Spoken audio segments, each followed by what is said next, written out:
Uncharted film की शुरुआत दो भाइयों से होती है जिनका नाम सैम और नेथन होता है। वे लोग एक म्यूजियम में चोरी छुपे घुस रहे होते हैं क्योंकि उन्हें वहां से एक नक्शा चुराना होता है। यह कोई आम नक्शा नहीं है, यह दुनिया का सबसे पहला नक्शा है जिसे कि कई शताब्दियों पहले एक समुद्री यात्री फर्डिनैंड और उसके कुछ साथियों ने बनाया था, जिन्होंने कई सालों तक लगातार समुद्र में सफर किया। ऐसा कहा जाता है कि इस सफर के दौरान उन्हें खजाना मिला था जो कि उन लोगों ने कहीं छुपा दिया था, और सैम के हिसाब से इस नक्शे से उस खजाने तक पहुंचा जा सकता है। अब इससे पहले कि वे नक्शा चुराते, वहां पुलिस आकर उन दोनों को पकड़ लेती है। वह ऑफिसर उन्हें उनके अनाथालय की हेड के पास ले जाता है। असल में सैम और नेथन दोनों अनाथ हैं। उनके माता पिता कई साल पहले मर चुके हैं। अब उस अनाथ आश्रम की हेड उस पुलिस ऑफिसर को सैम को ले जाने के लिए कहती है क्योंकि उसने पहले भी कई बार चोरी करने की कोशिश की है। जिस पर सैम कहता है कि ठीक है, मैं अपने कमरे से अपना सामान लेकर आता हूं, और नेथन भी उसके पीछे जाता है। नेथन जब कमरे में पहुंचता है तो वह देखता है कि उसका भाई वहां से भागने की तैयारी कर रहा है क्योंकि उसे जेल नहीं जाना। जाने से पहले वह नेथन को एक रिंग देता है और कहता है कि मैं इस रिंग को अपने से दूर कभी नहीं करता, इसलिए मैं इसे लेने तुम्हारे पास वापस जरूर आऊंगा। और फिर वह उसे एक खाली कागज देकर वहां से चला जाता है। जब नेथन उस कागज को खोलता है तो उसमें एक लाइटर होता है। जब नेथन उस लाइटर को उस कागज के नीचे जलाता है तो उसमें लिखी बातें दिखने लगती हैं, जिसमें लिखा होता है कि कभी मत भूलना कि तुम ड्रेक के वंशज हो। असल में नेथन और सैम ड्रेक खानदान से बिलोंग करते हैं, जो कि कई सदियों पहले के महान समुद्री यात्री थे। अब कहानी 15 साल आगे बढ़ जाती है और हमें नेथन को दिखाया जाता है, जो कि न्यूयॉर्क के एक क्लब में बारटेंडर का काम करता है। इसी के साथ वह कभी कभी छोटी मोटी चोरी भी करता है। अब एक दिन वह एक लड़की के हाथ से ब्रेसलेट चुरा लेता है और उसे अपने जेब में रख देता है। फिर वह अंदर आकर अपना काम करने लगता है। तभी उसकी मुलाकात विक्टर सली से होती है, जो कि उसे कहता है कि मेरे पास एक बड़ा काम आने वाला है और उसके लिए मुझे एक पार्टनर चाहिए और मैं चाहता हूं कि तुम मेरे पार्टनर बनो। जिस पर नेथन कहता है कि मुझे इस काम में कोई इंटरेस्ट नहीं है, और विक्टर वहां से चला जाता है। अब जब नेथन उस ब्रेसलेट को निकालने के लिए अपने पॉकेट को चेक करता है तो वह ब्रेसलेट वहां नहीं होता और उसकी जगह एक कार्ड होता है, जो कि विक्टर का कार्ड होता है। फिर नेथन विक्टर के घर अपना ब्रेसलेट वापस लेने जाता है। वहां जाकर नेथन वही नक्शा देखा है जो कि उसने उस म्यूजियम में अपने भाई के साथ देखा था। तभी विक्टर वहां आ जाता है। नेथन से बातचीत के दौरान वो बताता है कि वह नेथन के भाई सैम को जानता है। वह कहता है कि करीब 2 साल पहले मैंने और सैम ने साथ मिलकर कैप्टन फर्डिनेंड की डायरी ढूंढी थी और हम खजाना ढूंढने के बहुत करीब थे। लेकिन एक दिन सैम अचानक से गायब हो गया, और अब मैं चाहता हूं कि तुम मेरे साथ मिलकर यह खजाना ढूंढो, और हो सकता है कि खजाना ढूंढते वक्त हमें सैम भी मिल जाए। जिसके लिए पहले तो नेथन मना कर देता है क्योंकि वह सैम पर गुस्सा था, लेकिन फिर वह घर जाकर अपने भाई के भेजे हुए बहुत सारे पोस्ट कार्ड और उनके बचपन की बहुत सारी चीजों को देखता है और सोचता है कि उसे सैम को ढूंढने जाना चाहिए।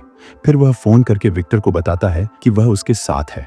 अगले दिन विक्टर उसे बताता है कि हमें इस मिशन के लिए 2 चाबियां चाहिए, जिसमें से एक तो विक्टर के पास पहले से है और दूसरी उन्हें एक ऑक्शन से चुरानी पड़ेगी। फिर वे दोनों उस ऑक्शन में चले जाते हैं। वहां जाकर विक्टर नेथन को एक आदमी के बारे में बताता है, सैंटियागो मोनकाडा, जो कि उस ऑक्शन में आया था। सैंटियागो उस खानदान से हैं जिन्होंने उन यात्रियों को समुद्र के जरिए पूरी दुनिया घूमने के लिए फंड किया था, और अब वो इस चाबी को हासिल करके उस खजाने तक पहुंचना चाहता है।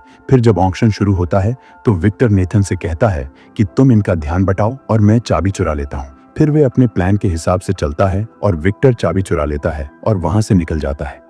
लेकिन बाहर जाते वक्त ब्रैडक उसका रास्ता रोक लेती है और चाबी लेने की कोशिश करती है। ब्रैडक असल में सैंटियागो के लिए काम करती है। अब जब वह विक्टर से चाबी लेने वाली होती है तभी वहां कुछ गार्ड्स आ जाते हैं और विक्टर ब्रैडक को वहां फंसा के भाग जाता है। क्योंकि ब्रैडक एक ट्रेंड किलर है तो वह उन गार्ड्स को मार देती है, लेकिन तब तक विक्टर और नेथन गाड़ी में बैठकर वहां से चले जाते हैं। फिर वे दोनों एक प्लेन में बार्सिलोना आ जाते हैं, जहां विक्टर नेथन की मुलाकात क्लोई फ्रेजर से कराता है, जिसके पास दूसरी चाबी है। नेथन विक्टर से कहता है कि मुझे लगा था कि वो चाबी तुम्हारे पास है। तब फ्रेजर कहती है कि विक्टर कभी सच्ची बात नहीं बताता, इस पर भरोसा मत करना, ये तुम्हें कभी भी धोखा दे सकता है। और ये कहकर वो वहां से जाने लगती है। विक्टर नेथन से बैग में चाबी चेक करने को कहता है और जब वह चेक करता है तो चाबी वहां नहीं होती और उन्हें पता लगता है कि फ्रेजर ने चाबी चुरा ली है। अब थोड़ी देर पीछा करने के बाद वे दोनों उसे पकड़ लेते हैं और कहीं ना कहीं फ्रेजर को भी पता है कि वह उन दोनों की मदद के बिना खजाना नहीं ढूंढ सकती। फिर अगले दिन वे नेथन के द्वारा कैप्टन की किताब में से ढूंढे गए क्लू का यूज करके एक चर्च के पास पहुंचते हैं और जब वे उस चर्च के निचले फ्लोर में जाते हैं तो वहां उन्हें वो चाबियां लगाने की जगह मिलती है। जब वे चाबी लगा के घुमाते हैं तो पहली बार में तो उन पर कीलों से हमला होता है जिनसे वे बाल बाल बचते हैं। फिर दूसरी बार वे चाबी को अपोजिट डायरेक्शन में घुमाते हैं जिससे उन्हें एक तहखाने में जाने का रास्ता मिलता है। फिर उस किताब के हिसाब से वे दो टीम में बंट जाते हैं जिनमें नेथन और फ्रेजर उस तहखाने की ओर जाएंगे और विक्टर बाहर रोड पर एक जीपीएस ऐप जो कि नेथन के फोन से कनेक्ट है की मदद से उनके साथ साथ चलेगा। इसके साथ ही वे लोग एक एक चाबी दोनों टीम के साथ रखते हैं। अब नेथन और फ्रेजर अपना सफर शुरू करते हैं। थोड़ी देर चलने के बाद वे एक क्लब में पहुंच जाते हैं। वहां उन्हें समझ नहीं आता कि जाना कहां है, लेकिन फिर उन्हें काउंटर के उस पार एक चाबी लगाने की जगह मिलती है। जब वे चाबी लगाने वाले होते हैं तभी वहां उन पर ब्रैडक के लोग हमला कर देते हैं, लेकिन वे जैसे तैसे बच के निकलते हैं। फिर आगे जाने के बाद उन्हें ऊपर की तरफ एक गेट मिलता है जहां चाबी लगाते ही उस जगह पानी भरने लगता है और वे अंदर फंस जाते हैं। तब वे विक्टर से कहते हैं कि तुम्हें ऊपर भी एक चाबी लगाने की जगह मिलेगी, उसे जल्दी ढूंढो। जब विक्टर उसे ढूंढकर चाबी लगाने वाला होता है तभी ब्रैडक उस पर हमला कर देती है। फिर बहुत देर लड़ने के बाद विक्टर उसे मारकर बेहोश कर देता है और चाबी लगा देता है, जिससे नेथन और फ्रेजर की जान बच जाती है। अब आखिर में वे दोनों एक दरवाजे को खोलकर कुछ मिट्टी के बड़े बड़े पॉट्स के पास पहुंचते हैं, जिसे देखकर वे खुश हो जाते हैं क्योंकि उन्हें लगता है कि उन्होंने खजाना ढूंढ लिया है। लेकिन जब फ्रेजर उनमें देखती है तो उसमें सिर्फ नमक मिलता है। तभी वे चारों पॉट्स टूट जाते हैं और उनमें से उस खजाने तक जाने का मैप मिलता है। अब फ्रेजर नेथन को सर में मारकर बेहोश कर देती है और उन्हें धोखा देकर मैप लेकर भाग जाती है। उसके जाने के बाद विक्टर आकर नेथन को उठाता है। नेथन उठकर विक्टर से पूछता है कि सैम कहाँ है, क्योंकि फ्रेजर ने जाने से पहले नेथन से कहा था कि विक्टर तुम्हें तुम्हारे भाई के बारे में सच नहीं बता रहा। तब विक्टर कहता है कि मैं और सैम वो किताब लेने कैप्टन के मकबरे पर गए थे, लेकिन वहां से बाहर निकलते वक्त ब्रैडक ने आकर सैम को गोली मार दी, जिस कारण वो मर गया और मैं वहां से जान बचाकर निकल गया। ये सुनकर नेथन का दिल टूट जाता है और अब वो खजाना ढूंढने में बिल्कुल इंटरेस्टेड नहीं है। लेकिन फिर विक्टर उससे कहता है कि सैम चाहता था कि नेथन ये खजाना ढूंढे, तो इसलिए नेथन मान जाता है और कहता है कि खजाना मिलने के बाद हमारे रास्ते अलग हो जाएंगे। अब दूसरी तरफ हमें दिखाया जाता है कि फ्रेजर नेथन और विक्टर को धोखा देने के बाद सैंटियागो के पास चली गई है। फिर सैंटियागो एक प्लेन में उस खजाने को ढूंढने फिलीपींस की ओर निकल पड़ता है, जिसमें उसके साथ फ्रेजर और ब्रैडक भी जा रहे हैं। लेकिन जब वे सभी लोग उस प्लेन में सामान लोड कर रहे थे तभी नेथन और विक्टर चुपके से सैंटियागो की कार में बैठकर उस प्लेन में आ जाते हैं। अब रास्ते में जाते वक्त ब्रैडक सैंटियागो को धोखा देकर उसे मार देती है और पूरा कंट्रोल अपने अंडर ले लेती है। यह देखकर फ्रेजर भी वहां से निकल जाती है और प्लेन में कहीं जाकर छुप जाती है, जिसे ब्रैडक और उसके लोग मिलकर ढूंढने लगते हैं। और इसी मौके का फायदा उठाकर नेथन और विक्टर वह नक्शा चुरा लेते हैं। नक्शा चुराने के बाद विक्टर कहता है कि हमें प्लेन से कूदना होगा और फिर वो एक पैराशूट लेकर प्लेन से कूद जाता है। लेकिन नेथन वहीं रुकता है क्योंकि उसे ब्रैडक से अपने भाई की मौत का बदला लेना है। अब उनमें लड़ाई शुरू होती है और नेथन वहां के सामान की रस्सी खोल देता है, जिससे कि वह बाहर हवा में लटकने लगता है। इसी लड़ाई के दौरान ब्रैडक के लोग फ्रेजर को भी ढूंढ लेते हैं, लेकिन फ्रेजर सैंटियागो की गाड़ी में बैठकर वहां से छलांग लगा देती है और इसी दौरान नेथन भी उसकी गाड़ी से टकराकर नीचे गिरने लगता है। लेकिन वे दोनों इस प्लेन से गिर रहे एक बॉक्स को पकड़ लेते हैं जिस पर पैराशूट लगा होता है, जिससे कि वे सुरक्षित नीचे आ जाते हैं। अब क्योंकि नेथन एक अच्छा इंसान है तो वो फ्रेजर को माफ कर देता है और उन्हें किस्मत से पास ही एक टापू मिल जाता है जहां के एक होटल में वे रात रुकते हैं। रात को वे दोनों खजाने का क्लू ढूंढ रहे होते हैं, लेकिन बहुत देर कोशिश करने के बाद फ्रेजर को नींद आने लगती है और वो जाकर सो जाती है। पर नेथन खोज जारी रखता है और बहुत देर खोजने के बाद उसे सैम द्वारा भेजे गए पोस्ट कार्ड से पता चलता है कि उन चाबियों का इस्तेमाल करके खजाने की जगह को ढूंढा जा सकता है। अब क्योंकि नेथन को तरीका पता चल गया था तो वो खजाने की जगह को ढूंढ लेता है। फिर नेथन एक पेपर पर कोऑर्डिनेट लिखता है ताकि वो भूल ना जाए और उसे टेबल पर ही छोड़कर सो जाता है। अब जब सुबह फ्रेजर उठती है तो वो उस पेपर पर लिखे कोऑर्डिनेट्स को देखती है और फिर से नेथन को धोखा देकर अकेले चली जाती है।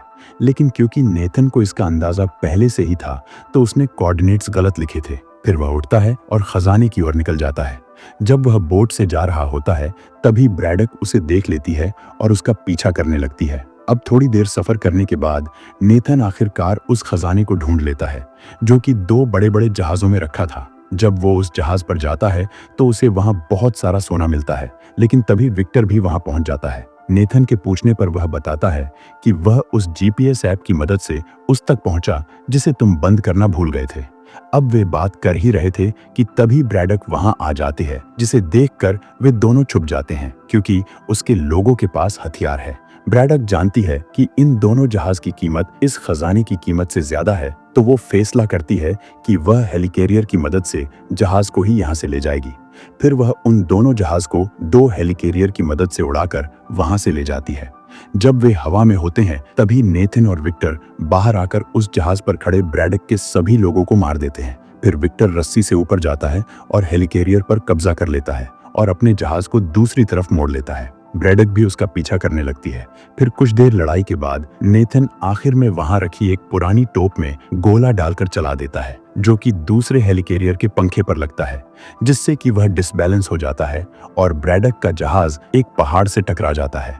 लेकिन टकराने के जस्ट पहले वह उस जहाज से नेथन के जहाज में कूद जाती है। वहां आकर वो उस जहाज का एंकल नीचे गिरा देती है, जिससे कि वो जहाज वहीं रुक जाता है। फिर वह नेथन की तरफ जाती है। नेथन को पता है कि वह उसे नहीं हरा पाएगा, इसलिए वह भी ऊपर हेलिकैरियर की तरफ जाने लगता है, लेकिन ब्रैडक उसके पीछे ही होती है। अब नेथन की जान बचाने के लिए विक्टर ऊपर से एक सोने से भरा बैग ब्रैडॉक पर फेंक देता है, जिससे कि वह पानी में गिर जाती है और हेलिकैरियर पर ज्यादा लोड पड़ने से वह जहाज वहां से नीचे गिरने लगता है। लेकिन नेथन को विक्टर बचा लेता है और वो जहाज सीधा जाकर ब्रैडक पर गिरता है, जिससे कि उसकी मौत हो जाती है।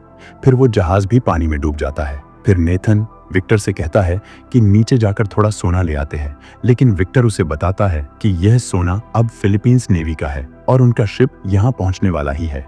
और फिर वो दोनों वहां से निकल जाते हैं, लेकिन रास्ते में नेथन विक्टर को थोड़ा सोना देता है जो कि वह बचा कर ले आया था। अब मूवी के आखिर में हमें सैम दिखाया जाता है जो कि जिंदा है और एक जेल में बंद है। वो वहां से नेथन को एक लेटर लिख रहा होता है। अब मूवी में एक पोस्ट क्रेडिट सीन भी है जिसमें हमें दिखाया जाता है कि नेथन बार में एक आदमी से मिलता है, जिससे कि वह अपनी अंगूठी के बदले एक मैप लेता है। तभी वो आदमी उसे धोखा दे देता है, लेकिन विक्टर वहां आकर उसे बचा लेता है। फिर वे दोनों वहां से बाहर निकल रहे होते हैं कि तभी उन्हें कोई पकड़ लेता है और मूवी यही खत्म हो जाती है। तो बस आज की इस वीडियो में इतना ही। अगर आपको यह वीडियो अच्छी लगी तो इसे एक लाइक देकर चैनल को सब्सक्राइब जरूर कर देना। मैं मिलता हूँ आपसे किसी और इंटरेस्टिंग मूवी के साथ। तब तक के लिए सायोनारा।